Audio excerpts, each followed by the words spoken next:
kita diingatkan sebuah khutbah Rasul ketika Nabi SAW melakukan Hajjatul Wada. Dan Hajjatul Wada atau haji terakhir Rasul adalah bertepatan dengan wafatnya Nabi SAW 3 bulan setelahnya. Ma'asyiral muslimin yang dimuliakan Allah Subhanahu wa taala. Jabir bin Abdullah radhiyallahu an, dia mengatakan, inna Rasulullah sallallahu alaihi wasallam makatha 9 sinina lam yahuj, thumma udhina fin nasi fil ashirati anna Rasulullah sallallahu alaihi wasallam hajun faqadimal madinata basyarun katsirun kulluhum yaltamisu an ya'tamma bi Rasulillah sallallahu alaihi wasallam wa ya'mal mithla amalihi.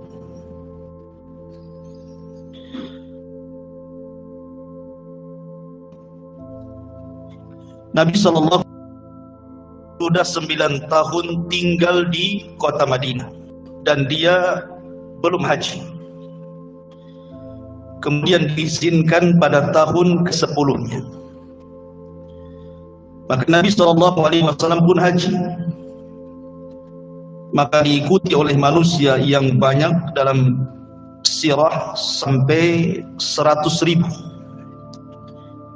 yang mengikuti haji Nabi SAW. Semuanya ingin ikut haji bersama Rasul.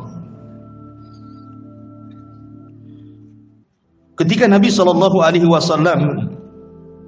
bergerak dari Madinah menuju Mekah, kemudian Nabi SAW sampai di miqatnya, tempat pengambilan ihram yang disebut dengan Dzul Hulaifah. Maka Nabi SAW mulai bertalbiyah, labbaik Allahumma labbaik la syarika laka labbaik innal hamda wan ni'mata laka wal mulk la syarika lak. Kemudian Nabi SAW sepanjang perjalanan sampai menuju Mekah terus bertalbiyah. Sesekali Nabi SAW melewati beberapa bukit. Kemudian Nabi SAW bertanya, ayyu wadin hadha, ini lembah apa namanya? Maka para sahabat mengatakan, hadza wadil azraq, ini adalah lembah Azraq. Kemudian Nabi SAW terdiam, kemudian mengatakan, ka'anni anzuru ila Musa alaihi salam habitan minas saniyati walahu juwarun ilallahi bitalbiyah. Maka Nabi SAW mengatakan, sungguh aku seperti melihat Nabi Musa turun dari bukit dengan suara yang lantang, kemudian bertalbiyah. Kemudian Rasul melanjutkan perjalanannya. Terkadang kemudian melewati lembah dan bukit dan berkata, ini lembah apa? Kemudian Nabi SAW berhenti dan mengatakan, ka'anni anzur ila Yunus ibn Mattah alaihi salam ala naqati hamra ja'dah alaihi jubbah min sufin khitamu naqatihi halibatan wa huwa yulabbi. Seolah-olah aku melihat Nabi Yunus ibn Mattah alaihi salam di atas unta merah yang gemuk, memakai jubah dari bulu hewan, tali kendalinya adalah rumput kering, dan dia pun melantangkan suara talbiyah. Jadi sepanjang perjalanan Nabi SAW seolah-olah diperlihatkan para nabi, seolah-olah dia melihat Nabi Musa, Nabi Yunus, Nabi Isa.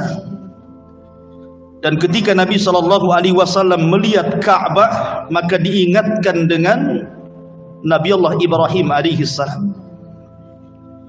teringat bahwa dialah yang membangun Ka'bah dan juga putranya Ismail. Kemudian Ibrahim berdoa dengan doa kebaikan, dan salah satu doanya, Rabbana ib'ats fihim rasulan. Ya Allah, bangkitkan dari tempat ini seorang rasul yang akan mengajarkan kitab dan kebaikan. Maka Nabi SAW adalah satu doa yang dimaksud oleh Ibrahim alaihi salatu wassalam. Ya Allah, bangkitkan di tempat ini seorang rasul, maksudnya Nabi SAW.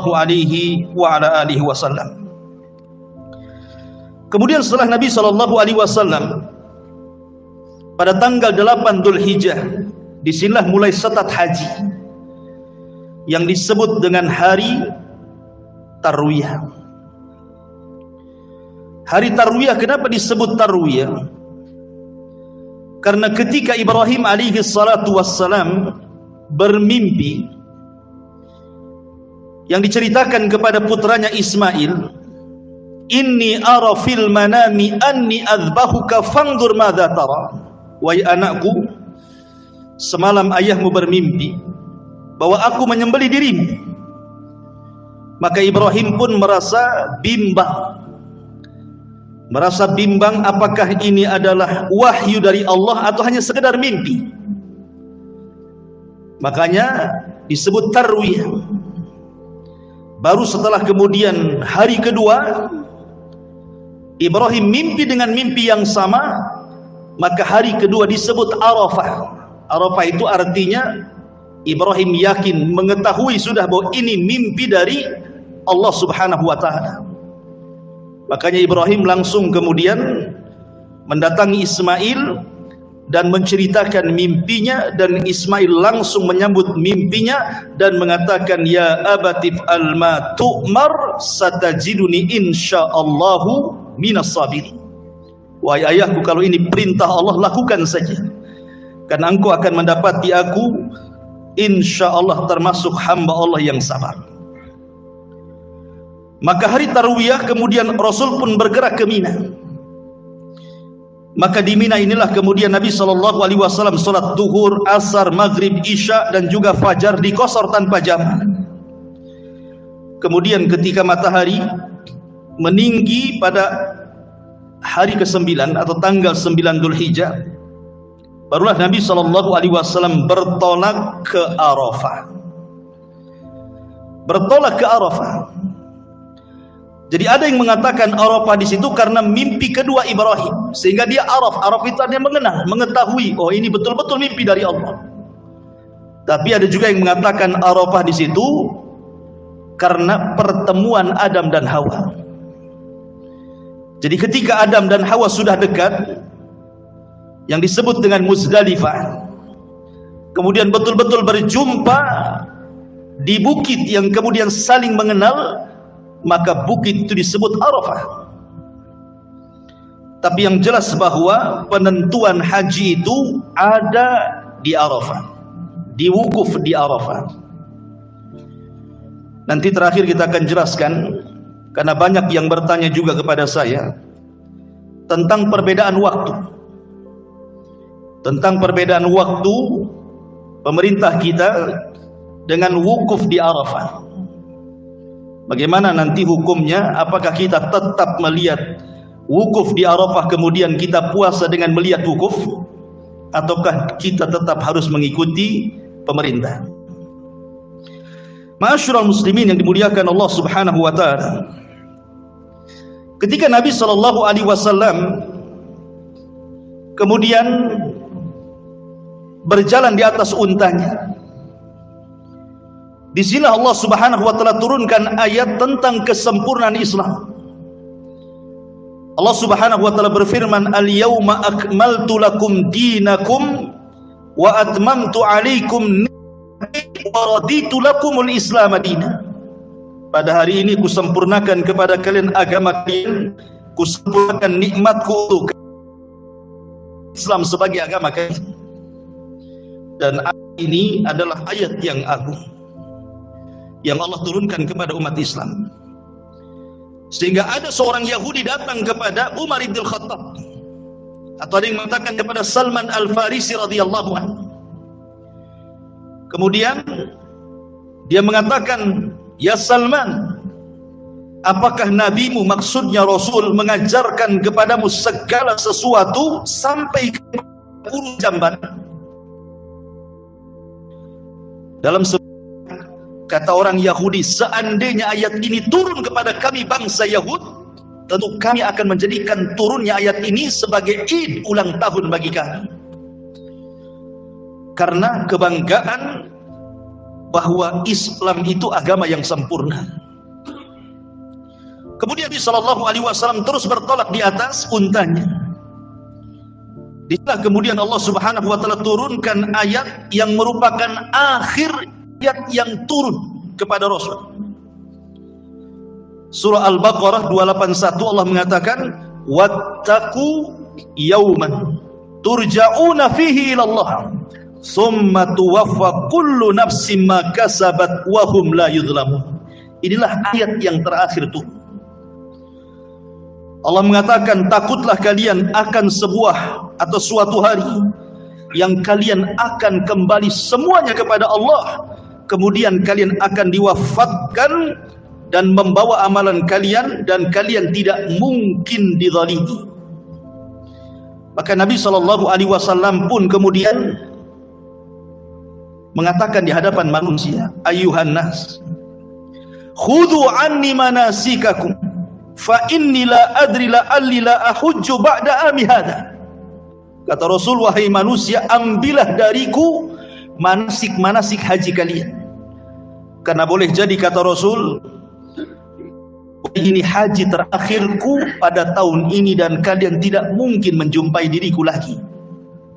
Sebab itulah kenapa haji ini disebut Hajjatul Wada, haji perpisahan. Karena Rasul yang mengatakan, boleh jadi ini haji terakhirku, boleh jadi ini tahun terakhirku, kalian tidak mungkin berjumpa dengan aku lagi. Makanya khutbahnya juga disebut khutbah Hajjatul Wada, khutbah perpisahan Rasul dengan para sahabat Nabi Sallallahu Alaihi Wasallam. Kemudian Nabi Sallallahu Alaihi Wasallam mengatakan, "Ayyu syahrin hadha?" Tahukah kalian bulan apa ini?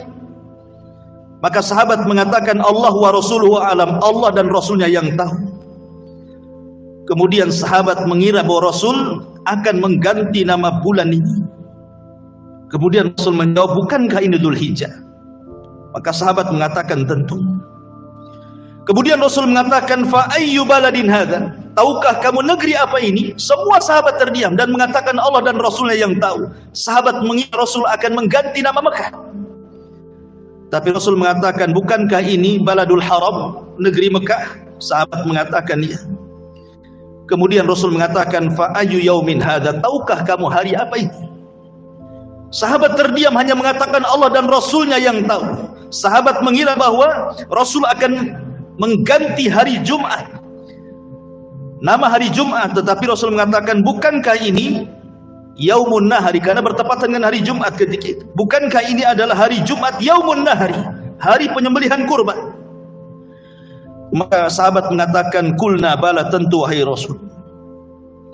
Maka Nabi SAW sebagaimana diceritakan oleh Imam Ibnu Ishaq, seorang pakar sejarah, mulailah Nabi SAW berceramah di hadapan manusia di padang Arafah. "Innal hamdalillah nahmaduhu wa nasta'inuhu wa nastaghfiruh wa na'udzu billahi min syururi anfusina wa sayyiati a'malina, man yahdihillahu fala mudhillalah wa man yudlil fala hadiyalah. Asyhadu an la ilaha illallah wahdahu la syarikalah wa asyhadu anna Muhammadan abduhu wa rasuluh." Ini disebut dengan khutbatul hajah namanya. Khutbatul hajah. Rasul kalau berceramah biasanya kebanyakan menggunakan muqaddimah seperti ini. "Amma ba'du, usikum ibadallah bitaqwallah wa ahussukum ala ta'atihi wa astabtihu billadhi huwa khair." Saya berwasiat kepada kalian wahai hamba Allah agar kalian bertakwa kepada Allah, dan aku sarankan kepada kalian agar terus di atas ketaatan kepada Allah, dan aku buka kepada kalian dengan pembukaan terbaik. Kemudian mulai Nabi SAW berkhutbah di sini. Apa isi khutbahnya? Perhatikan. Ayyuhan nas, isma'u minni, ubayyinu lakum fa inni la adri la'alli la alqakum ba'da ami hadha fi mawqifi hadha abada. Wahai manusia, saya akan terangkan kepada kalian beberapa poin. Dan saya tidak tahu apakah selepas tahun ini saya akan berjumpa lagi dengan kalian? Apakah setelah saya berdiri di depan kalian akan berjumpa kembali dengan kalian? Saya tidak tahu. Seolah-olah Nabi SAW mengisyaratkan adanya perpisahan di sini. Adanya perpisahan dengan para sahabat Nabi SAW. Kemudian poin pertama, Rasul mengingatkan persoalan besar. Kata Nabi SAW, ayyuhan nas, inna dima'akum wa amwalakum wa a'radakum haramun alaikum ka hurmati yaumikum hadha fi syahrikum hadha fi baladikum hadha ala hal ballagtu Allahumma fashhad. Wahai manusia, sesungguhnya darah-darah kalian, sesungguhnya harta-harta kalian, sesungguhnya kehormatan kalian dalam Islam terjaga seperti terjaganya negeri ini, seperti terjaganya bulan ini, seperti terjaganya hari ini. Wahai manusia, saksikanlah aku sudah menyampaikan ini kepada kalian. Nabi SAW memulai dengan kata-kata persoalan darah, persoalan harta, dan persoalan kehormatan, karena ini yang banyak terjadi. Lihat hari ini pertumpahan darah, persis seperti yang disabdakan Nabi SAW, al-qatil la yadri fima qatal wal maqtul la yadri fima qutil. Orang yang membunuh tidak paham alasannya kenapa dia membunuh. Orang yang dibunuh lebih bingung lagi kenapa dia bisa dibunuh. Karena dalam Islam itu soal darah itu sudah ada aturannya. Kalau dia membunuh, qisas. Atau dia berzina dan dia muhsan, dirajam. Ma'asyiral muslimin yang dimuliakan Allah Azza wa Jalla. Jadi Nabi SAW mengingatkan soal darah karena Rasul tahu bahwa sepeninggalnya persoalan darah itu akan diremehkan. Dan betul hari ini kita lihat, gara-gara soal sepele saja darah bisa tercecer, nyawa bisa tercabut. Makanya Rasul ingatkan itu soal darah. Kemudian soal harta, persis seperti yang disabdakan Nabi SAW, sayati alaikum zaman la yubalil mar'u bima akhadal mal. Akan datang zamannya, kata Rasul, di mana orang tidak peduli dengan cara mengambil harta, apakah dengan halal, apakah dengan haram. Dan sekarang sudah kelihatan, yang penting dapat harta tanpa peduli halal haram. Kemudian Rasul mengingatkan soal kehormatan. Karena soal kehormatan itu paling banyak dirobek kaum muslimin. Orang mudah mencaci, memaki, menggibah, namimah, dan begitu seterusnya. Maka Rasul mengingatkan persoalan-persoalan kezaliman sehari-hari yang akan dilakukan kaum muslimin. Ingat bahwa darah kalian, harta kalian, kehormatan kalian terjaga dalam Islam. Tidak boleh ditumpahkan darahnya, tidak boleh diambil hartanya, tidak boleh dirobek kehormatannya. Ini khutbah yang luar biasa. Kemudian kata Nabi SAW, faman kanat indahu amanatun falyuaddiha ila man i'tamanahu 'alaiha. Barang siapa yang diserahi amanah, tunaikanlah amanah itu kepada orang yang berhak menerima amanah itu. Karena persoalan amanah ini sejak zaman dulu sangat langka, apalagi di zaman sekarang. Orang yang dititipi harta tidak amanah, orang yang dititipi jabatan tidak amanah, orang yang dititipi keluarga tidak ada amanah, orang yang dititipi anak pun tidak amanah. Jadi ini mencakup semua aspek kehidupan manusia soal amanah ini. Makanya Nabi SAW mengingatkan soal amanah. Badan kita sendiri amanah dari Allah sebenarnya. Terkadang kita tidak bisa menjaga mata kita untuk memandang yang haram, telinga kita mendengar yang haram, lisan kita berucap dengan yang haram. Kita sendiri loh, badan kita tidak bisa kita ini menjaga amanah Allah. Makanya Rasul ingatkan soal amanah. Kemudian Nabi SAW mengatakan, wa inna kulla riba mawdu'un walakin lakum ru'usu amwalikum la tadlimuna wa la tudlamun qadallahu annahu la riba wa inna riba Abbas ibni Abdul Muttalib mawdu'un kulluhu. Bahwa semua riba dalam Islam sudah tidak berlaku, tetapi kamu berhak menerima kembali modalmu. Janganlah kamu berbuat aniaya terhadap orang lain, dan jangan pula kamu teraniaya. Allah telah menentukan bahwa tidak boleh lagi ada riba, dan bahwa riba Abbas ibn Abdul Muttalib semua sudah tidak berlaku dengan kedatanganku. Rasul mulai dari keluarganya, karena di zaman jahiliyah itu ada yang disebut dengan riba nasyiyah. Kalau Anda meminjam uang 100.000, maka dikembalikan 100.000 20 itu ribanya. Itu yang dilakukan orang-orang kaya jahiliyah, termasuk Abbas pamannya Rasul. Jadi kalau ada orang-orang yang hendak berniaga ke Yaman atau ke Syam, kemudian berhutang kepada Abbas sekian dinar, maka Abbas akan menambah tambahannya saat dia memulangkan kembali hutangnya.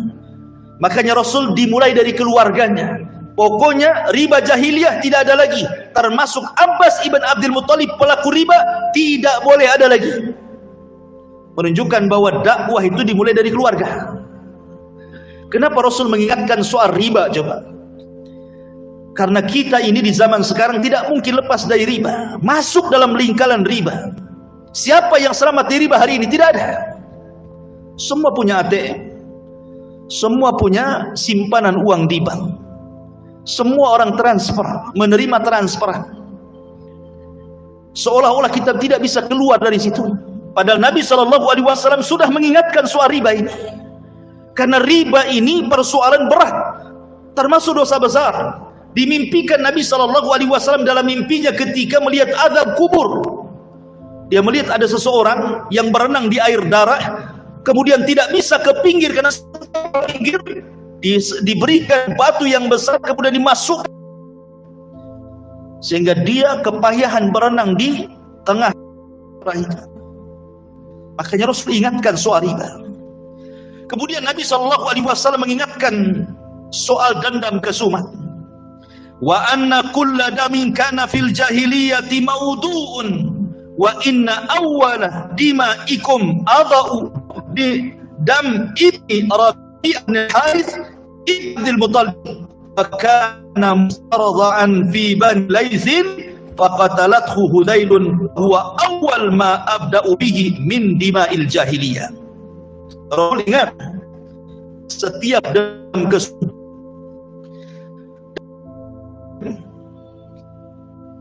karena di zaman jahiliyah begini, ikhwan, kalau seandainya ada perang antar kabilah, kemudian membunuh,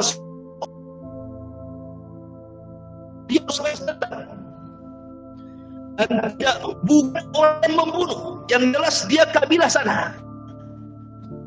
Tapi dalam Islam dihapuskan, karena yang dibunuh hanya yang membunuh, yang disebut dengan makanya kemudian dalam hal ini Rasul mengingatkan soal dendam kesumat ini.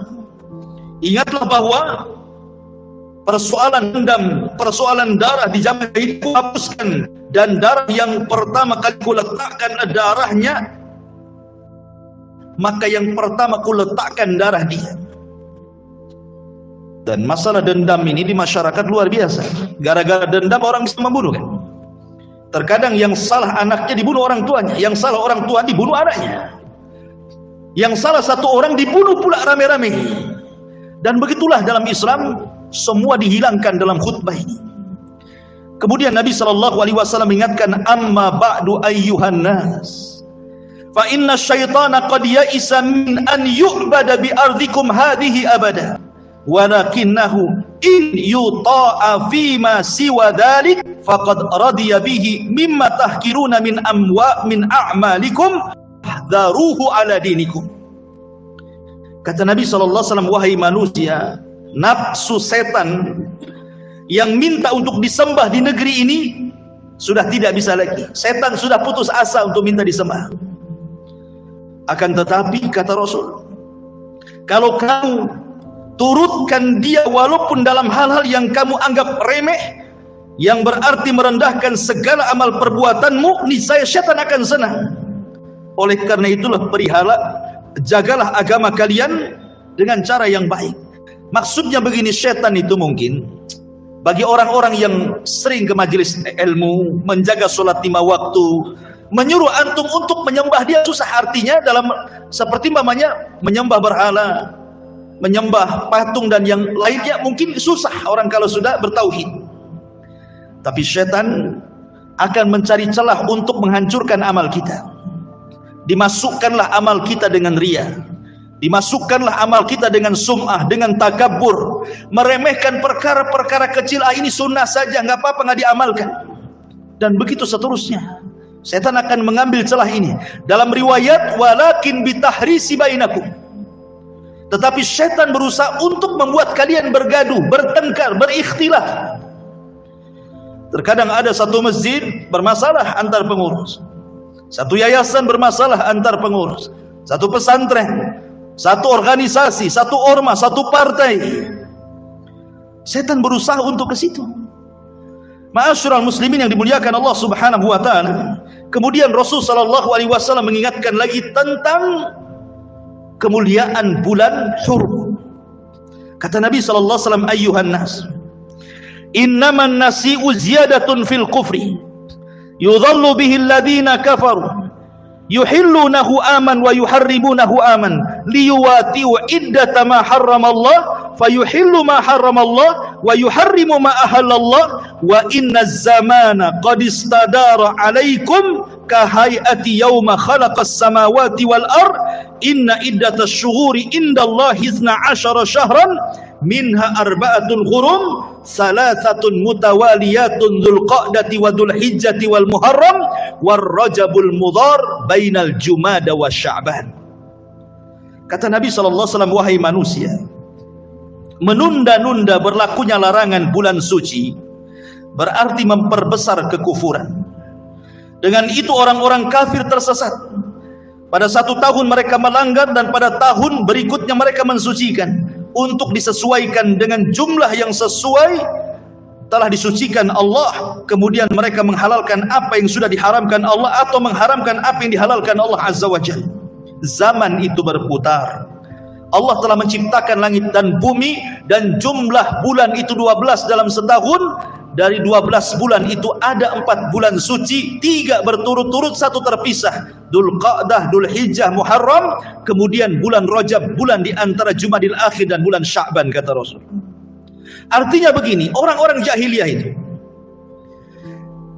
mereka terkadang melanggar bulan hurum. Dzulqa'dah, Dzulhijjah, Muharram, Rajab ini disebut Asyhurul Hurum namanya. Tidak boleh berperang. Tapi terkadang mereka melakukan peperangan di bulan ini. Makanya Allah Subhanahu wa taala kemudian berfirman tentang mereka, tidak boleh seperti ini. 1 tahun kau melanggar, tahun depan kau mensucikan apa yang Allah sucikan. Makanya kemudian dalam Islam 4 bulan ini menjadi 4 bulan suci juga. Bahwa orang yang bermaksiat di 4 bulan ini Allah besarkan dosanya, orang yang beramal saleh di 4 bulan ini Allah besarkan pula pahalanya. Supaya mensucikan 4 bulan nih, mulai dari Dzulqa'dah, kemudian Dzulhijjah, kemudian Muharram, dan ini 3 bulan berturut-turut, kemudian 1 terpisah. Kemudian kata Nabi sallallahu alaihi wasallam mulai mengingatkan soal keluarga. Ingat ikhwan, Nabi sallallahu alaihi wasallam itu dia diberikan oleh Allah Subhanahu wa taala jawami'ul kalim. Jawami'ul kalim itu artinya kalau ngomong itu singkat tapi isinya padat, gitu maksud. Nggak kayak kita gitu kan, kadang ceramah panjang tapi intinya sedikit. Nabi itu ngomongnya sedikit tapi intinya banyak. Makanya Nabi SAW ketika khutbah yang sempit di Padang Arafah ini, tentu Rasul tidak mungkin mengambil tema-tema yang tidak bermanfaat. Rasul pasti akan mengambil tema-tema yang sangat penting karena khutbahnya tidak lama. Makanya di sini Nabi SAW mengingatkan soal keluarga.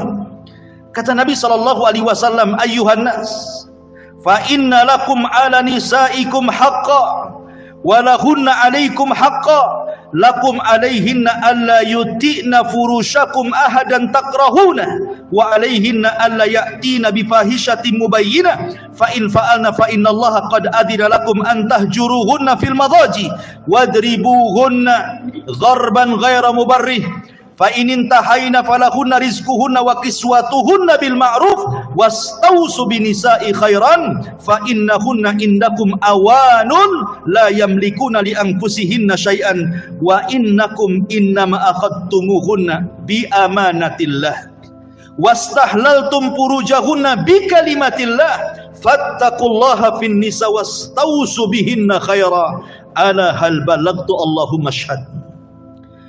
Kata Nabi SAW, kemudian setelah itu wahai manusia, sebagaimana kamu punya hak atas istri kamu juga punya hak kepada kamu. Di mana hak kamu atas mereka adalah tidak mengizinkan orang yang tidak kamu sukai menginjakkan kaki di rumahmu. Dan jangan sampai mereka secara terang-terangan membawa perbuatan keji atas dirimu. Kalau sampai mereka melakukan semua itu, Tuhan mengizinkan kamu berpisah tidur dengan mereka dan boleh memukul mereka dengan pukulan tanpa bekas. Bila mereka sudah tidak melakukan hal itu, artinya sudah taat kepadamu, maka kewajibanmu tetap memberikan rizki dan juga pakaian kepada mereka. Kemudian Rasul mengatakan, ingatlah bahwa istri-istri kalian adalah teman kalian. Dia tidak memiliki sesuatu kecuali hanya bersandar kepada kalian.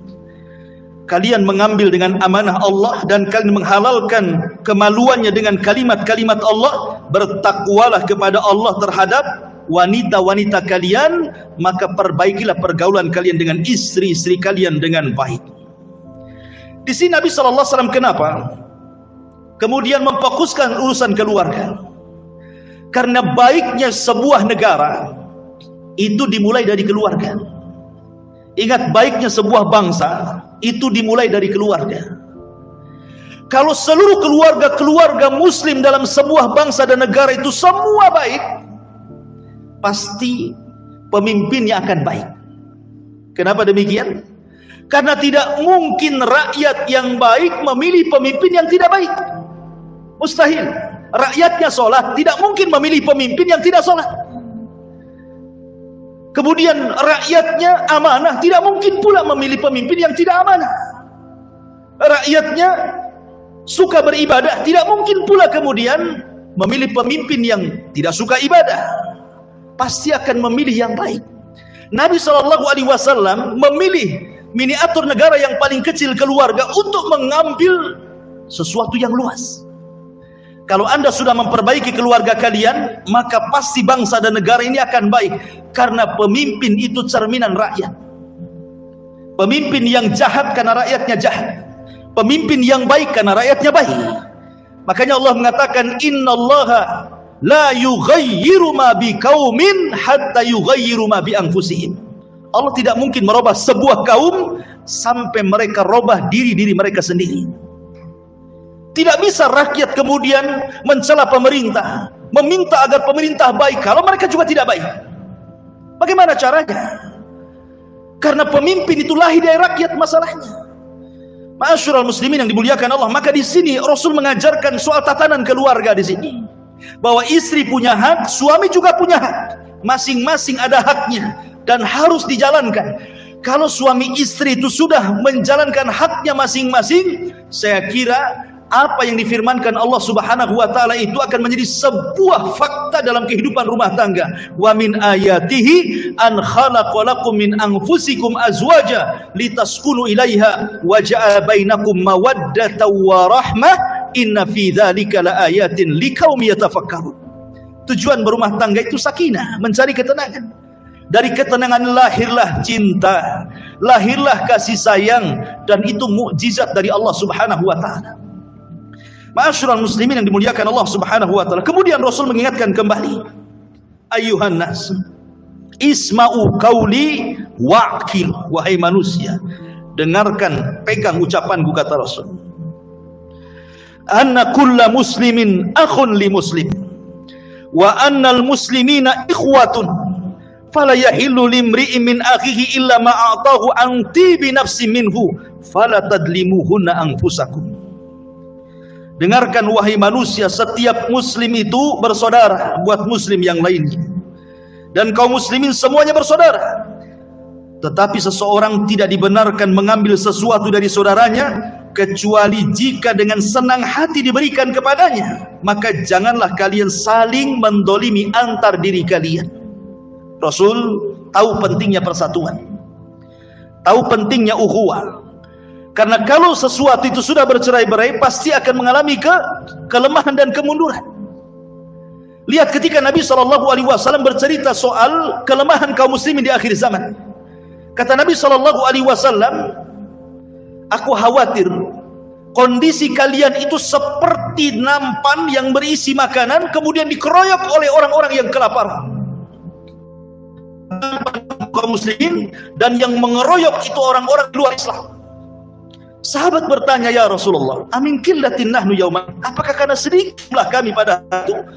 Rasul, tidak, antum yauma idzin katsirun, bahkan kalian jumlahnya banyak, tapi ada penyakit yang sudah menimpa hati kalian, penyakit tuahan. Kemudian Rasul menyebutnya hubbud dunya wa karahiyatul maut. Ketika orang sudah cinta dunia dan takut mati, maka itulah penyakit yang menyebabkan kelemahan kaum muslimin. Karena cinta dunia inilah yang berarti orang itu mudah bercerai. Orang kalau tujuannya dunia pasti berpecah. Kalau orang sudah tujuan hidupnya dunia, pasti berpecah. Lihat antar tetangga saja hasad gara-gara dunia.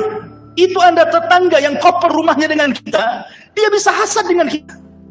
Gara-gara mungkin kita beli mobil, mungkin rumah kita tingkat, mungkin rumah kita cat, mungkin kita keramiknya agak bagus, itu sudah hasad tuh. Itu satu kopel tuh. Gimana kalau umpamanya dalam sebuah kelompok? Makanya Nabi SAW mengingatkan soal persaudaraan, dan persaudaraan itu dibangun lillahi wa fillahi wa ma'allahi. Betul-betul karena Allah, meminta pertolongan Allah dan diikhlaskan karena Allah Subhanahu wa taala. Baru persatuan apapun itu, kalau itu yang dituju, pasti akan kuat. Maka Rasul mengingatkan soal pentingnya ukhuwah Islamiyah di sini. Kemudian Nabi SAW mengatakan, fala tarji'u ba'dik kafira yadbu ba'dukum riqaba ba'din fa inni qad taraktu fikum ma akhadtum bihi lan tadillu abada kitab Allah wa sunnati. Kata Nabi SAW, ingat, jangan sampai sepeninggalku kalian kemudian jadi kafir, menyerang sebagian kalian kepada sebagian yang lainnya. Ingat, aku tinggalkan kepada kalian dua pusaka, dan kalau kalian pegang tidak sesat selama. Kemudian Rasul mengatakan kitab Allah Al-Quran dan sunnah Nabi SAW. Yang bisa menyelamatkan orang dari kesyirikan dan kekufuran hanya kembali kepada Al-Quran dan sunnah. Kalau tidak kembali kepada Al-Quran sunnah, sesat kalian. Itu makna sabda Nabi SAW. Kemudian Nabi mengingatkan soal urusan waris. Kata Nabi SAW, ayyuhan nas innallaha qad qasama likulli warisin nasibah minal mirath wala yajuzu liwarisin wala yajuzu wasiyatun fi aktsar min thuluthin wal waladu lil firas walil akhiril hajar. Kata Rasul, ingat, Allah sudah membagi bagian-bagian warisan itu. Dalam surah Nisa kan sudah dibagi warisan, si fulan dapat sekian, si fulan dapat sekian, dan tidak ada wasiat bagi ahli. Maksudnya seperti apa? Umpamanya ada orang tua punya anak 5, yang baik sama orang tuanya cuma 1, yang 4 ini kurang ajar semuanya. Akhirnya karena kebaikannya anak ini sudah merawat orang tuanya, kata orang tuanya, nak, karena engkau yang merawatku, rumah ini kau kasih kamu, yang lain gak saya kasih. Wasiat. Dalam Islam tidak ada wasiat seperti ini. Tidak ada wasiat seperti dalam Islam. Kenapa? Karena kalau seorang anak berbuat baik kepada orang tua, itu urusan pahala dia dengan Allah, bukan urusan rumah. Rugi dia kalau dapat rumah tapi meninggalkan surga. Karena ketika kemudian dia merasa punya wasiat dari orang tuanya, karena merasa dia merawat ibundanya, mendolimi ahli waris yang lainnya. Soal dia merawat orang tuanya, soal dia dengan Allah, dia dapat pahala besar. Karena birrul walidain itu adalah amalan tertinggi setelah tauhid. Harusnya dia meminta balasan kepada Allah. Itu namanya wasiat. Tidak boleh dalam Islam wasiat itu. Karena wasiat itu hanya berlaku kepada orang yang di luar ahli waris. Umpamanya punya anak angkat, dia berwasiat kepada anak angkatnya. Anak angkat bukan ahli waris, boleh diwasiati. Itu pun tidak lebih dari sepertiga, kata Rasul. Paling banyak sepertiga harta. Karena kan terkadang seseorang mengambil anak angkat, rupanya anak angkat jauh lebih baik dibandingkan anak-anak sendiri. Sehingga orang ingin memberikan sesuatu, tapi tidak bisa karena dia bukan ahli waris. Maka dengan cara wasiat. Tetapi itu pun tidak lebih daripada sepertiga harta. Itu maksudnya di sini. Kata Nabi SAW, kemudian wal waladu lil firas walil akhiril hajar. Artinya kalau seandainya, naudzubillah, kalau ada orang berzina kemudian punya anak, maka anak ini adalah anak yang suami. Kemudian qadarullah istrinya berzina dengan orang lain. Suami istri berzina dengan orang lain. Kemudian dari perzinahan ini hamil. Tidak tahu ini siapa yang menghamili kan? Apakah dia hamil dengan suami yang pertama? Kan masih terikat perkawinan nih. Tahu-tahu qadarullah istrinya berzina. Ya. Kemudian hamilnya ini nggak jelas. Apakah dihamili oleh laki-laki yang menzinahinya atau dihamili dengan suami sahnya? Kan tidak jelas tuh. Maka kalau memang tidak terjadi mula'anah di sini, maka bayi itu masih tetap bayi yang suami sahnya, bukan pezinahnya, kecuali ada bukti DNA atau apa gitu kan, yang membuktikan bahwa dia laki-laki yang menzinahi. Kemudian kata Nabi Shallallahu Alaihi Wasallam, "Manidda ila ghairi abihi, atau tawalla ghaira mawalihi, fa alaihi la'natullahi wal malaikah wan nasi ajmain. La yaqbalullahu minhu sarfan wala adl." Kata Nabi Shallallahu Alaihi Wasallam, tidak boleh orang itu bernasab kepada yang bukan bapaknya. Seorang bukan keturunan Nabi, ngaku pula keturunan Nabi. Itu namanya menasabkan kepada yang bukan nasabnya. Itulah maksudnya. Atau seorang budak yang menasabkan kepada yang bukan tuannya, maka Rasul mengatakan, maka dia mendapatkan laknat Allah, laknat malaikatnya, tidak diterima amalan wajib dan sunnahnya. Hati-hati soal nasab ini. Jangan sembarang orang mengaku saya turunan ini, turunan itu, kalau tidak ada bukti, gitu maksudnya. Karena tidak boleh dalam Islam itu menasabkan kepada yang bukan nasabnya. Di zaman Rasul aja punya anak angkat namanya Zaid. Oleh Rasul diganti namanya Zaid ibn Muhammad, turun ya surah Al-Ahzab, dan Rasul ditegur. Allah mengatakan, "Ma ja'alallahu adiya abna." Aku tidak boleh bapak angkat menasabkan anak angkat kepada bapak angkatnya. Nasabkan dia kepada bapak benernya. Karena ada orang tua angkat, saking sayangnya dengan anak itu karena diambil dari bayi, dinasabkan pula kepada bapak angkatnya. Berikan kepada bapak yang memang anak orang itu, bapak orang itu, kecuali kalau tidak diketahui, maka cukup dinasabkan dengan kalimat Abdullah, hamba Allah, selesai. Ya. Ma'asyiral muslimin yang dimuliakan Allah Subhanahu wa taala. Kemudian Nabi Shallallahu Alaihi Wasallam setelah banyak memberikan nasihat, terakhir Rasul mengatakan, "Wa antum tus'aluna anni, fama antum qailun." Kalian akan ditanya soal diriku, kira-kira apa yang kalian jawab? Kemudian mereka mengatakan, "Nashhadu annaka qad balagh wa addait wa nasah." Faqala bi'isbihi yarfa'uha ila as-sama'. Allahumma shahad, Allahumma shahad, Allahumma shahad, Allahumma inni qad balagh. Kemudian Rasul mengatakan, kalian akan ditanya di hadapan Allah tentang diriku, sudahkah aku menyampaikan syariatku kepada kalian, syariat Allah kepada kalian? Maka sahabat mengatakan, ya, kami bersaksi engkau sudah menyampaikannya, engkau sudah memberikan nasihat kepada kami, engkau sudah menyampaikan semuanya. Maka Rasulullah SAW langsung telunjuknya mengarah ke langit dan mengatakan, ya Allah, saksikan bahwa aku telah menyampaikan semuanya. Tidak ada yang kutup-tutupi, semua wahyu sudah kusampaikan kepada umatku. Ma'asyiral muslimin yang dimuliakan Allah Subhanahu wa taala.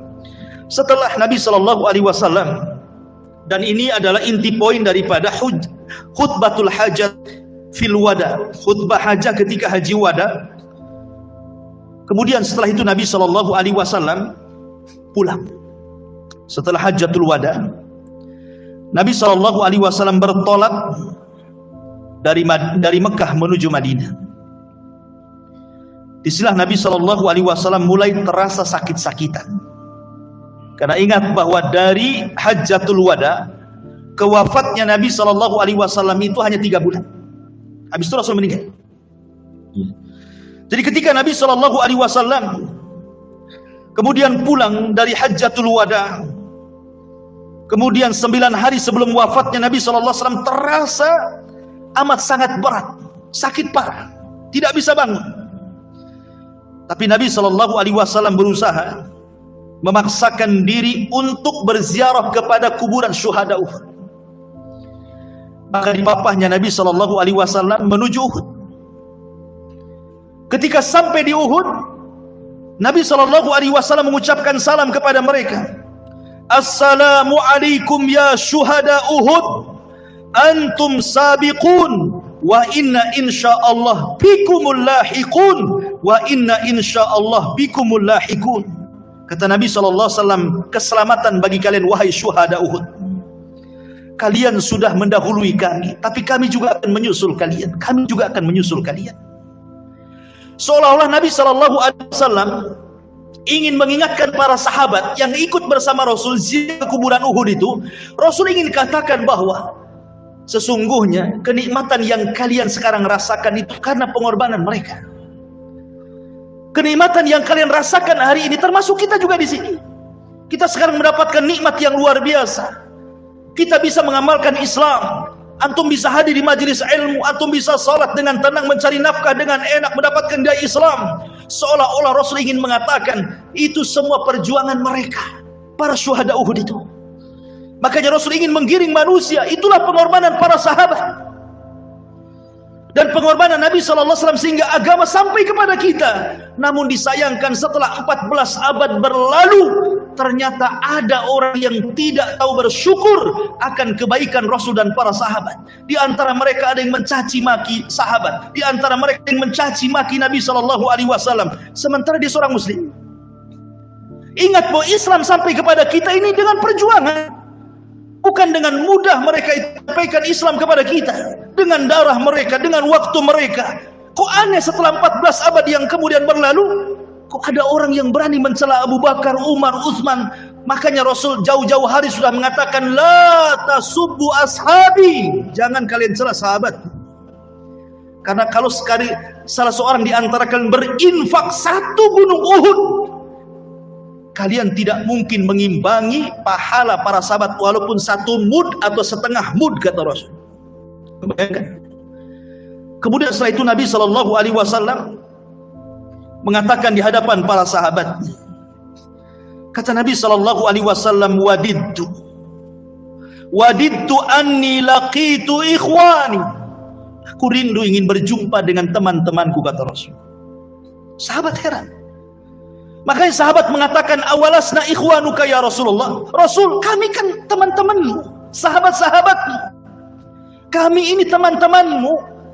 Maka Rasul mengatakan, la antum ashabi, bukan, kalian ini sahabatku. Lalu sahabat mengatakan, lalu siapa yang dimaksud anda temanmu wahai Rasul? Kata Nabi SAW, walakin ikhwani alladzina amanu bi walam yarawni. Yang dimaksud teman-temanku adalah sebuah kaum tidak pernah melihatku tetapi mereka beriman kepadaku. Kita ini Rasul rindu kepada kita, tapi terkadang kita tidak pernah rindu kepada Nabi SAW. Kita asik menyelisih sunnahnya, meninggalkan sunnahnya, menganggap sunnah ini remeh, terkadang mencaci maki sunnahnya. Di mana kita dengan Rasul SAW, ya umat Muhammad? Ma'asyiral muslimin yang dimuliakan Allah Azza wa Jalla. Kemudian Nabi SAW pun pulang. Sakit makin parah. Ketika parah-parahnya sakit, Rasulullah SAW tidak bisa bangkit. Sehingga dia mengatakan kepada Aisyah radhiyallahu anha, sakit yang diderita Rasul itu jauh lebih sakit dibandingkan orang biasa. Ingat, Rasul ketika itu merasakan sakit jauh lebih sakit dibandingkan antum-antum yang sakit. Makanya Rasul mengatakan kepada Aisyah radhiyallahu anha, ya Aisyah, inna lil mauti la sakarah. Wahai Aisyah, sungguh jelang detik-detik kematian itu ada keperitan yang luar biasa. Karena sakitnya Rasul itu berlipat dari orang biasa. Ketika Nabi SAW mengucapkan kalimat itu, tiba-tiba Rasul mendengar ada kegaduhan yang ada di luar masjid, di dalam Masjid Nabawi dan juga di luar masjid. Gaduh para sahabat itu. Rupanya para sahabat mereka sedang sedih dan sebagian mereka menangis. Sebelumnya Nabi SAW setelah pulang dari Uhud, mengunjungi syuhada Uhud, malam itu kan rumah Maimunah, istri Nabi SAW.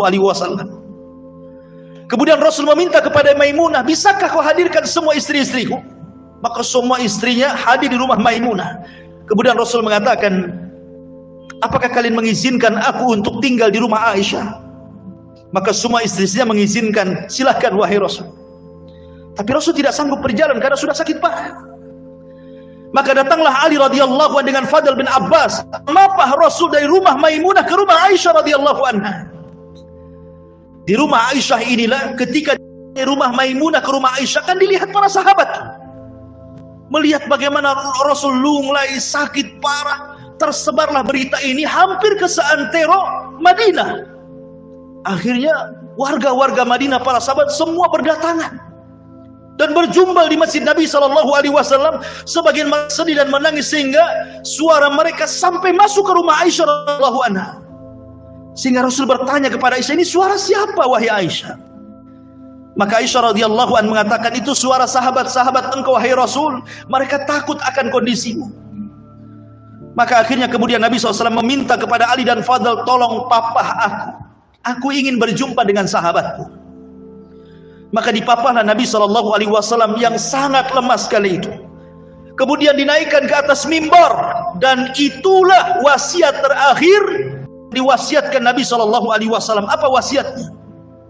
Kata Nabi SAW, wallahi mal faqru ahsya alaikum. Demi Allah, kata Rasul, bukanlah kefakiran yang aku takutkan kepada kalian, walakin ahsya alaikum an tubsatad dunya kama busitat ala man kana qablakum fatanafasuha kama tanafasuha wa tuhlikukum kama ahlakathum. Kemudian kalian berlomba-lomba seperti mereka berlomba-lomba, kemudian kalian binasa seperti mereka binasa. Kemudian kata Nabi SAW, ayyuhan nas, as-salatu as-salah wa ma malakat aymanukum. As-salatu as-salah wa ma malakat aymanukum. As-salatu as-salah wa malakat aymanukum. Jaga kalian salat, jaga oleh kalian salat, jaga oleh kalian salat, dan hamba-hamba sahaya kalian, jangan kalian zalimi. Kemudian Nabi SAW dalam sebuah riwayat yang lemah, ada sebagian ulama melemahkan riwayat ini, Rasulullah SAW mengingatkan kepada manusia soal hak sesama hamba. Kata Nabi SAW, man kuntu darabtu dhahran fahadha dhahri falyaqtas minni. Siapa yang dulu pernah aku pukul pundaknya, ini pundakku, kisos sekarang. Wa man kuntu syatamtu irdan fahadha irdi falyaqtas minni. Atau barang siapa yang dulu ku caci maki kehormatannya, nih kehormatanku, caci sekarang, kata Rasul. Kemudian Rasul mengatakan, wa man kuntu akhadtu malan fahada mali falyakhudh minhu. Atau dulu pernah ku ambil hartanya, ini hartaku, sebelum mati ambil segera hak kalian. Tiba-tiba dari kejauhan ada seorang sahabat berdiri dan mengatakan, li qisas ya Rasulullah, aku hendak mengkisos dirimu wahai Rasul. Subhanallah, sahabat pandangannya tertuju kepada orang ini. Berani-beraninya orang ini dalam kondisi Nabi SAW sedang sakit, tiba-tiba kemudian minta kisos. Maka berilah Ali radhiyallahu dan Abbas dan sahabat yang lain. Rasul serahkan kisos itu kepadaku. Jangan, kalau memang engkau pernah memukul, biar aku yang dipukul, gitu bahasanya. Tiba-tiba dari kejauhan, rupanya yang datang adalah Ukasha ibn Mihsan. Ukasha ibn Mihsan ini adalah orang yang didoakan Rasul dari 70.000 orang yang masuk surga tanpa hisab dan adab. Ketika Ukasha mengatakan, Rasulullah, masukkan aku ke 70.000 orang yang masuk surga tanpa hisab dan adab. Kata Rasul, anta minhum, engkau termasuk mereka. Rupanya orang ini yang berdiri, yang sudah didoakan masuk surga oleh Rasul, berani-beraninya dia berdiri mengatakan, aku punya kisos dengan wahai Rasul. Tiba-tiba Ukasha makin berani kemudian mendekat Rasul. Semua sahabat geram. Kemudian Ukasha mengatakan, ya Rasulullah, dulu menghabiskan kami dalam perang, kemudian aku tidak lurus sapnya. Tiba-tiba kau mendorong aku dengan tongkat, dan aku ingin kisah soal itu. Kata Nabi SAW, kalau begitu ambil tongkat, berikan kepada Ukasha. Subhanallah, lihat dalam kondisi seperti ini. Apa coba perasaan para sahabat? Masa Ukasha akan mendorong Rasul dengan tongkat di hadapan para sahabat? Beraninya sekali dia seperti itu. Sehingga hampir para sahabat semua emosi kepada Ukasha bin Mihsan. Tiba-tiba Ukasha mengatakan, ya Rasulullah, sewaktu engkau mendorong diriku, aku tidak menggunakan pakaian. Aku tidak menggunakan pakaian, karena pakaian tempo dulu itu kan kayak ihram itu pakaiannya, bukan kayak antum sekarang. Aku minta kau juga melepas pakaian. Akhirnya makin marah sahabat. Rasul melepas pakaiannya. Dan ketika Ukasha hampir mendorong tongkatnya kepada Nabi SAW dalam kondisi tegang seperti itu, tiba-tiba Ukasha melempar kemudian tongkat, memeluk Rasul dan mengatakan, ya Rasulullah, aku ingin kulitku yang terakhir menyentuh kulitmu di dunia ini wahai Rasul. Maka Ukasha pun menangis, semua orang menangis. Subhanallah. Ma'asyiral muslimin yang dimuliakan Allah Azza wa Jalla. Lanjut kepada khutbah Rasul yang terakhir. Nabi SAW mengatakan kepada para sahabatnya, Inna allaha khayyara abdan baina fid dunya wa baina indallah.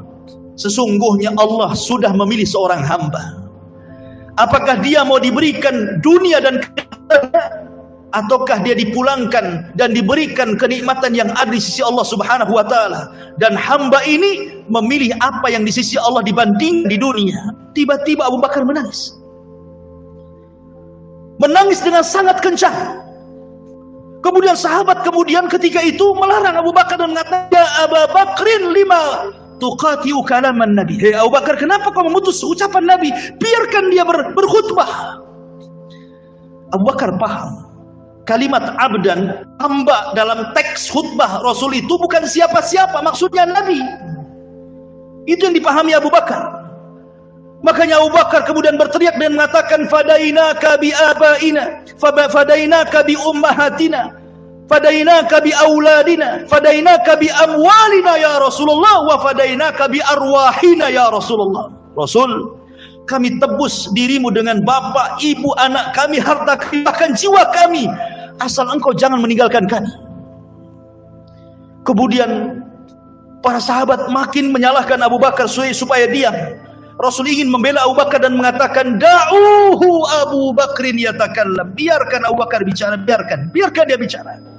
Sungguh kalian punya kebaikan kepadaku, tapi sudah kubalas kebaikan kalian. Kecuali Abu Bakar, aku tidak bisa membalas kebaikannya. Hanya Allah yang bisa membalasnya. Semua pintu masjid ini tertutup bagi kalian, kecuali kepada Abu Bakar Siddiq radhiyallahu anhu. Dialah yang telah menginfakkan hartanya dan aku aman dengan hartanya. Maka Nabi SAW kemudian khutbah beberapa khutbah sampai terakhir Rasulullah SAW mengatakan, awakumullah, hafizakumullah, nasarakumullah, sabbatakumullah, yadakumullah. Semoga Allah melindungi kalian, semoga Allah menjaga kalian, menolong kalian, semoga Allah memberikan istiqomah kepada kalian, semoga Allah memberikan kekuatan kepada kalian. Kemudian sebelum Nabi SAW turun dari mimbar, Rasul mengatakan, sampaikan salamku kepada orang-orang sepeninggalku. Maksudnya kepada kita. Maka Nabi turun dari mimbar, kemudian masuk ke rumah Aisyah radhiyallahu anha. Kemudian Nabi sallallahu alaihi wasallam mulai sakit parah, terkadang pingsan, terkadang sadar. Ketika itu Aisyah radhiyallahu anha melihat Abdurrahman masuk ke rumahnya minta izin, dan di tangannya ada siwak. Rasul ketika itu siuman melihat siwaknya siwaknya Abdurrahman putra Abu Bakar Siddiq radhiyallahu. Aisyah paham karena Rasul sudah bisa ngomong. Aisyah radhiyallahu mengatakan, sini siwakmu hai Abdurrahman. Maka kemudian diambillah siwaknya Abdurrahman, kemudian dikunyah dengan lembutnya oleh Aisyah radhiyallahu anha, kemudian diserahkan kepada Rasul. Itulah Rasul menyiwak terakhir. Aisyah radhiyallahu anha, aku tidak pernah Rasul bersiwak seindah kecuali kala itu. Kemudian Nabi sallallahu alaihi wasallam melihat ada suara Jibril yang sedang mengetuk rumahnya.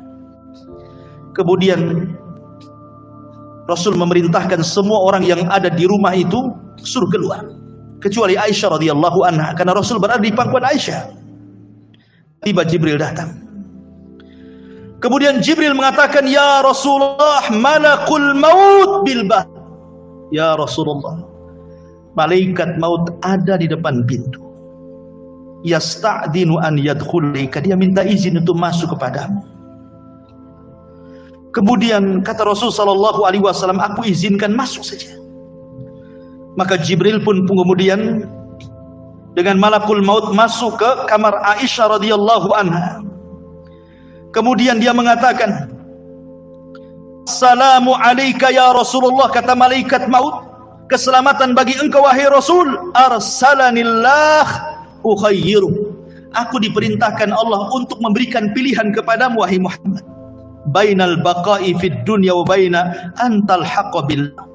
Apakah engkau ingin tetap hidup di dunia dan Allah berikan banyak kenikmatan kepada engkau wahai Muhammad, ataukah engkau kembali kepada Allah Subhanahu wa taala? Maka Rasul tiba-tiba mengangkat telunjuknya ke langit dan mengatakan, bal ila rafiqil a'la, ila rafiqil a'la. Bahkan aku ingin kembali ke hadapan Allah, berjumpa dengan teman-temanku para nabi dan rasul. Maka kemudian malaikat maut berada di samping kepala Rasul.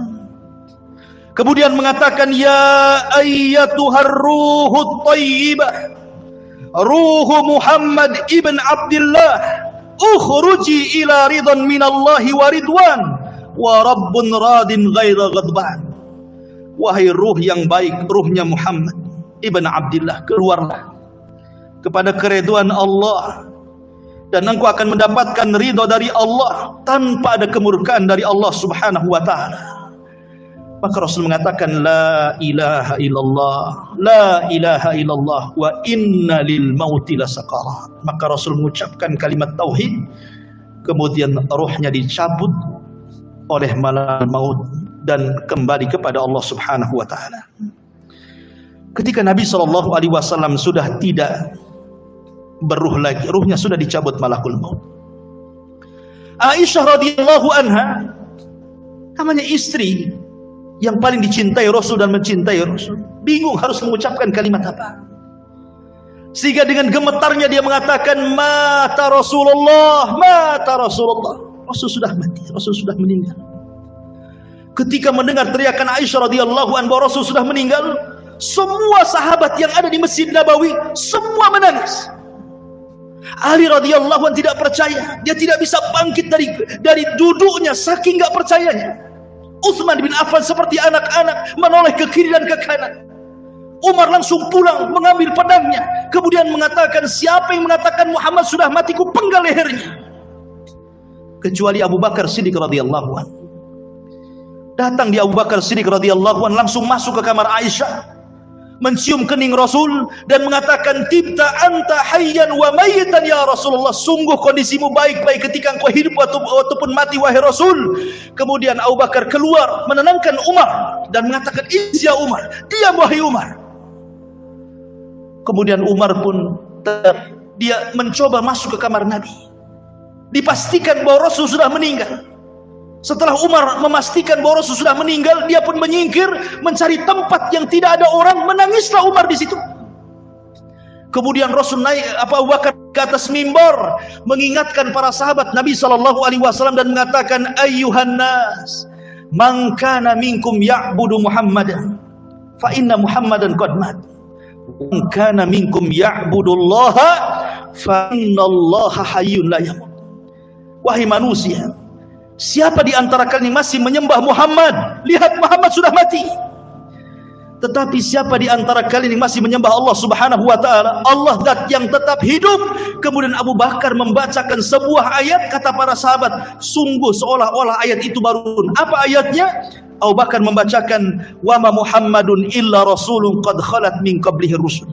Afa immata au qutilan qalabtum ala aqabikum wa man yanqalib ala akibaihi falan yadurrallaha syai'a wa sayajzillahu syakirin. Tidaklah Muhammad itu melainkan sama dengan rasul-rasul sebelumnya. Apakah kalau dia meninggal atau dia terbunuh dalam peperangan akan kembali murtad? Sungguh siapapun yang kembali murtad dari Islam tidak memadaratkan Allah sedikit pun, karena Allah hanya akan membalas orang-orang yang berbuat baik dan bersyukur kepada Allah Subhanahu wa taala. Ma'asyiral muslimin yang dimuliakan Allah Subhanahu wa taala. Inilah diantara kisah tentang khutbah Nabi sallallahu alaihi wasallam dan juga kisah wafatnya Nabi SAW. Semoga menjadi ibrah dan mengingatkan kita di bulan ini. Untuk pembahasan terakhir, sebagaimana yang saya janjikan, bahwa terjadi silang hari antara pemerintah dengan Arab Saudi. Apakah kita harus mengikuti Arab Saudi? Karena wukuf itu kan sifatnya nampak orang wukuf. Berarti ketika mereka wukuf, kita puasa di sini. Tapi pemerintah berlain hari dengan pemerintah Saudi. Lalu siapa yang harus kita ikuti? Al-Imam Ibnu Qudamah rahimahullahu ta'ala dalam kitabnya Al-Mughni jilid yang keempat halaman 442 mengatakan, fa amma yaumu arafah fahuwa al-yaumut tasi' min Dzulhijjah. Adapun hari Arafah adalah hari yang ke-9 dari bulan Dzulhijjah. Sumya bidzalik, disebut nama Arafah di annal wukuf bi Arafah fi, karena ada orang wukuf di Arafah maka disebut hari Arafah. Ya. Tetapi kemudian beliau mengatakan, akan tetapi kalau seandainya memang di sebagian belahan bumi Indonesia sekarang ada yang berbeda dengan apa yang dilakukan oleh Saudi, beda 1 hari gitu ya, atau dahulu 1 hari, atau mungkin ya biasanya duluan sana kan itu sebelum kita, karena kan bedanya 6 jam saja. Ingat bahwa patokan bulan berpindahnya 1 bulan ke bulan berikutnya dalam Islam itu disebut Qamariyah. Disebut Qamariyah. Dalam kalender Hijriyah itu disebut Qamariyah, tapi dalam kalender Masehi disebut Syamsiyah. Ketika kita ini menentukan Ramadan, melihat matahari atau bulan, melihat bulan. Kalau hilal itu nampak berarti besok 1 Ramadan. Kalau di ujung Ramadan nampak berarti besoknya 1 Syawal. Jadi penentuan itu adalah penentuan bulan. Dan itu adalah kalender Hijriah. Beda dengan Masehi menentukan pakai matahari, maka disebut Syamsiyah. Artinya bahwa Al-Imam Ibnu Utsaimin rahimahullah ta'ala dalam fatwanya mengatakan, idza kanatil buldan tahta hukmin wahidin wa amara hakimun al-bilada bisawmi awil fitri wajaba imtithalu amri li'anna al-mas'alata khilafiyah wa hukmul hakimi yarfa'ul khilaf wa bina'u ala hadha sumu waftiru kama yasumu wa yuftir ahla baladi alladhi antum fihi sawa'un wafaqa baladakum al-asli aw khalafahum wa kadzalika yaumu arafah ittabi'u al-balad alladhi antum fihi. Fatwa Syekh Utsaimin rahimahullahu taala, dia mengatakan, apabila sebuah negeri di bawah satu hukum, Indonesia kan di bawah satu pemerintahan, dan pemerintah memerintahkan negeri tersebut untuk berpuasa atau untuk Idul Fitri, maka kita wajib mengikuti aturan pemerintah. Kan ini masalah khilaf. Dan keputusan pemerintah bisa mengangkat perselisihan di dalam sebuah negara. Oleh karena itu maka berpuasalah atau beridul fitrilah ketika pemerintah puasa dan idul fitri, dan itu juga menyangkut hari Arafah. Maka ikutilah pemerintah kalian yang antum tinggal di situ. Jadi fatwa Syekh Utsaimin mengatakan disuruh ikut pemerintah. Karena menentukan hari Arafah bukan wukuf, tapi masuknya tanggal 1 Dzulhijjah. Ketika masuk tanggal 1 Dzulhijjah, kemudian kita masuk di tanggal 9, apakah ada wukuf atau tidak, itulah hari Arafah. Kita puasa Arafah di situ, walaupun tidak ada wukuf, maksudnya begitu. Karena yang menentukan bulan bukan wukuf, tetapi masuknya bulan tanggal 1. Ya. Tapi sekali lagi ini masalah khilafiyah. Kita tidak perlu berotot-otot di sini ya. Kalau seandainya dia mengikuti Saudi tidak ada masalah. Karena memang para ulama fikih itu berselisih tentang matlak. Apakah satu dunia satu matlak, ataukah masing-masing negeri punya matlak? Karena ada beberapa hadis. Ada yang mengatakan bahwa satu dunia satu matlak. Ketika berdalil satu dunia satu matlak, berdasarkan idza ra'aitumuhu fasumu, apabila engkau melihat bulan puasalah, berarti kalau melihat orang wukuf maka kita ikut puasa. Itu satu pendapat. Kita tidak mengingkari ada pendapat seperti ini. Ya. Tetapi ada juga pendapat bahwa masing-masing negeri punya matlak. Di zaman Rasul itu ada sahabat namanya Quraib. Quraib ini dari Syam.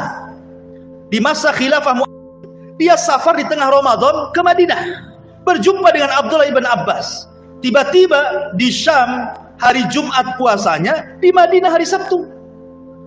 Kemudian Quraib mengatakan, ya Ibnu Abbas, kenapa engkau tidak mencukupkan melihatnya Muawiyah yang ada di Syam? Kenapa tidak puasa hari Jumat? Kenapa hari Sabtu? Kata Abdullah bin Abbas radhiyallahu an, dia mengatakan anhuma, beginilah cara yang diperintahkan Rasul. Kalau kami dilihatnya tidak melihat bulan, digenapkan. Itu yang disuruh Nabi. Berarti di sini ada perbedaan antara Syam dan Madinah kan? Antara Syam dan Madinah, di mana Madinah tidak mengambil ru'yahnya Muawiyah, tapi melihat bulan. Ketika tidak dilihat di Madinah, ya sudah, berarti digenapkan. Sya'bannya berarti lewat 1 hari. Syam Jumat, Madinah Sabtu. Nah gitu maksudnya. Dan itu dibenarkan. Ya. Sehingga kalaupun ada perbedaan antara wukuf dengan puasa dengan kita, maka ini masalah khilaf. Cuman banyak fatwa dari para ulama seperti Syekhul Islam Ibnu Taimiyah rahimahullah dan yang lainnya, bahwa untuk menyedikitkan khilaf kaum muslimin, serahkan urusan ini kepada pemerintah. Kalau pemerintah benar, maka kita dapat pahala, pemerintah dapat pahala. Kalau pemerintah salah, kita dapat pahala, mereka dapat dosa. Selesai. Subhanakallahumma bihamdika asyhadu an la ilaha illa anta astaghfiruka wa atubu ilaik. Allahu ta'ala alam. Assalamualaikum warahmatullahi wabarakatuh.